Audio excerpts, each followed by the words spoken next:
With your old man, what was it like growing up? So last year we've had on Christian McCaffrey, and we had on his dad, Ed McCaffrey.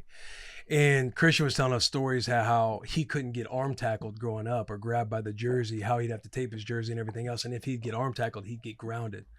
He told a story about his dad went into the backyard, into the woods, and found an empty Coke can and came into the house and was like, "What's soda. This?"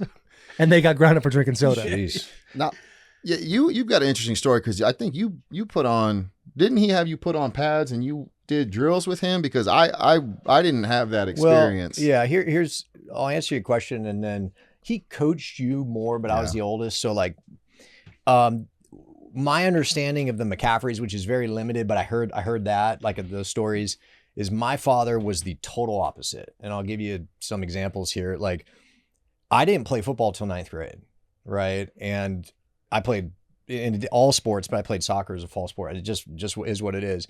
He never once pushed football. We never watched a single football game in our house unless my dad was playing, and even then we may or may not watch it depending on the broadcast schedule. I never watched a college football game until I played in one. Never watched an NFL game unless my dad, or maybe my uncle. I don't even think we watched my uncle Bruce. Stud. Yeah, he was Titans legend. Yeah, stud. So it was the total opposite. It was very, kind of what we believe old school parenting is like. You just let kids be kids. They figure it out. Like no involvement, nothing. When I was getting ready to play football in college, the only conversation my father ever had with me, and you might've been different, was like, "Hey, you don't have to play football because I played football." It was like Mathews, like emoting, which is yeah, bro, cool. All right, cool. Like, don't just guys talking. Hey, dude, that's don't weird. be too weird. No, we were dude, what just happened?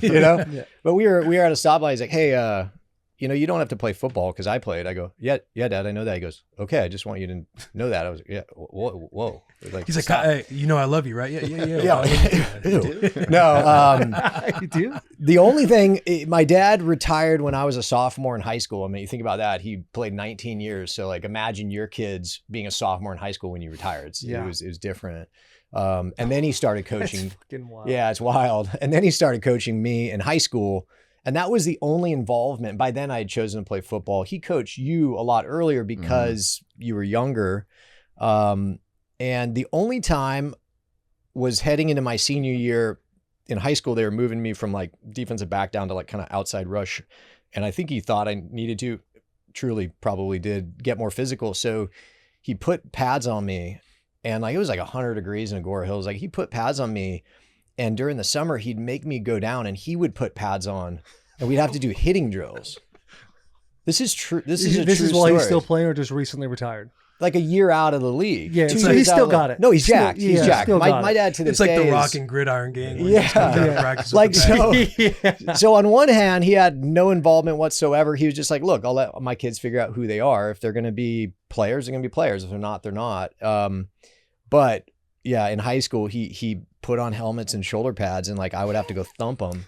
And I remember and I was not that kid who was about like getting best. Like, what am I doing out here right now? Like, all my friends are at the beach. And so you're thinking about TPS reports.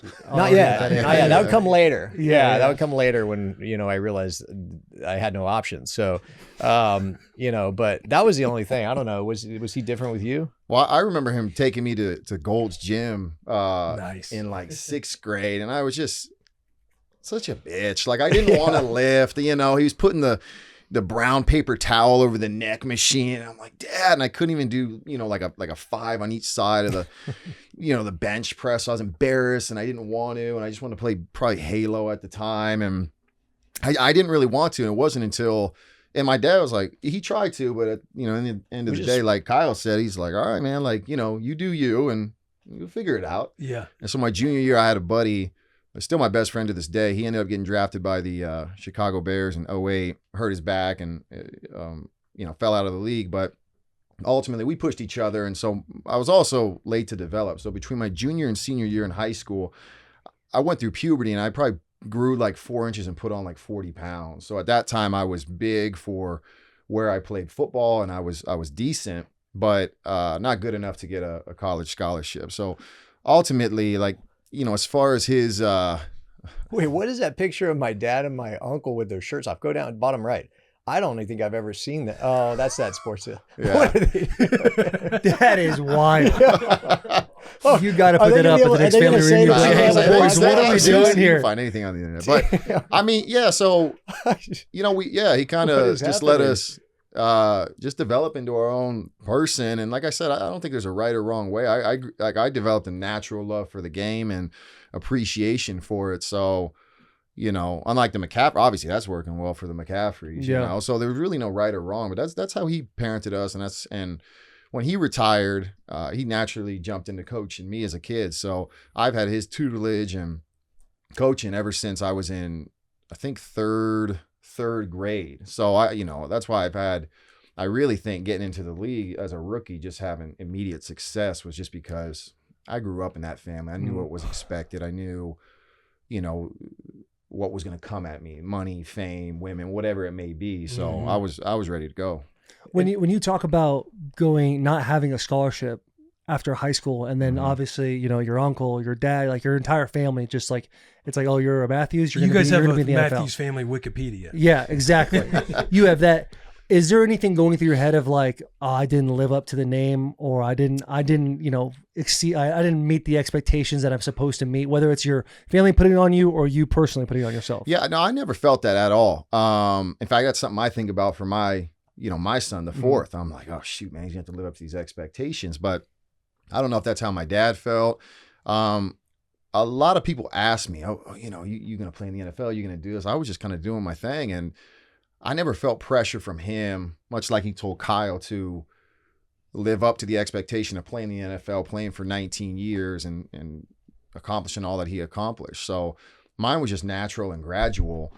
But I never felt that pressure. The pressure that I felt was once I started ascending, got into the NFL, and wanted to maintain that standard and the name, like you just said. Yeah. Well, I could comment on that. So I felt it tremendously. Like it was a weight my whole life. I don't know if it's because I was the oldest or I just wired differently, and Clay's better at tuning things out than I am. It was just, you got it your whole life. And I was really, we both were, but me, I'd argue even more so, really small, undersized our whole life. We were always like the runts. And so, and we moved around a lot. Like oftentimes we moved back and forth, but all told, we moved 30 plus times, because my dad would play for the Browns. So we'd move to Cleveland in July, August, and we'd live in Cleveland until December, January. We moved back to LA. There was no off season at the time. So Yeah. we lived in LA. Yeah. So it was a true off season, which means like you see you later, see you in 6 months. So no matter where I went, I would get comments like, man, what happened to you? You're a Mathews. Like, you must be a disappointment. Like, why are you so undersized? Like, you're the wrong, like we all were that, I would argue. But again, I don't know if I'm Just wired a bunch of differently. Italian kids and wife beaters. Yeah, talking that's shit to you right. in the neighborhood. Yeah. So You're also the first one going through it too. and I It's was the like first one Clay, going yeah. through it. And then part of it, not to dismiss Clay's experience, because that was his experience, like he made it, right? I mean, he made it and had a phenomenal career. Now, that wasn't always how it looked, right? Certainly coming out of high school and what he was able to accomplish at SC and the transformation physically and mentally in his game to be a first round pick and go on to have a brilliant career. I didn't. And so very much that, in my humble opinion, led to ultimately and I'll let others define it, but like if I've achieved success in business, I really give credit to that drive, that motivation was, if you look at the Mathews, and again, I want to be fair. It's hard for me to be impartial. It's my family. I love them tremendously. Like, you look at the history of the Mathews, especially on the male side, it's just high achievement. Going back to my great grandfather, Matty, played professional baseball and then ultimately was a boxing coach at the Citadel. My grandfather, Clay, Clay Sr., was drafted, played for the 49ers. He played for the 49ers, then went and served in the Airborne, then went back, played for the 49ers, got out of the league. This is in 55, 56, because he had 5 kids and you couldn't support a family of 5 kids. There he is right there. Handsome guy, looks like me. Yeah. And so this is a trip. Couldn't support a family of 5 on an NFL salary because it wasn't. So he goes into business. Fast forward 20 years, he's the CEO of a publicly traded company. So highly successful. Then there's four males in the next generation. My dad and my uncle, who are effectively Hall of Fame player. My father, longest, I think most games in NFL history as a linebacker, my dad, I could be wrong. And then most games in NFL history as an O lineman, Bruce, I'm pretty sure that's true, or still true. And then the two other males were mentally handicapped. So like where I'm getting it is I'm the oldest male of the next generation between me, Clay, Brian, Casey on our side, so 4, and then how many males on Bruce's side? 6, 7? So it's 11, 12. I'm the oldest. And then I play football at SC, and I get a letter. I play some special teams. I realize I'm not going to go to the NFL. Like I played the same position at the same time as Troy Polamalu. Mm-hmm. So I'm like, okay, that's an NFL guy. Tough competition. Yeah. I mean, he's okay. Yeah. You know, watching him kill that dude on that special teams play, and you're like, Kansas I'm probably State. never. I was there. I was there on the sideline. No, but I very quickly I said, okay, that's an NFL guy. That's not me.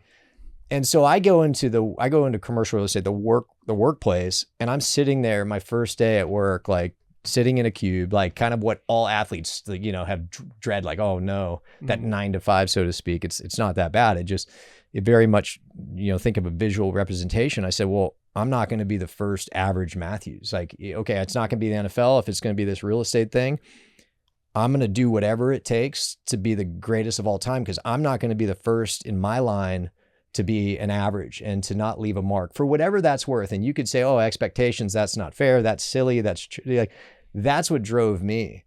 And fast forward, you know, ostensibly 20 years to the position I'm in my industry, expectations was, and to this day is the primary driver outside the ones we all have, which is supporting our family and creation of wealth and things like that. So it was huge for me. And to this day is, I don't want to let down that legacy. And I'm sure people listening is like, well, that's stupid.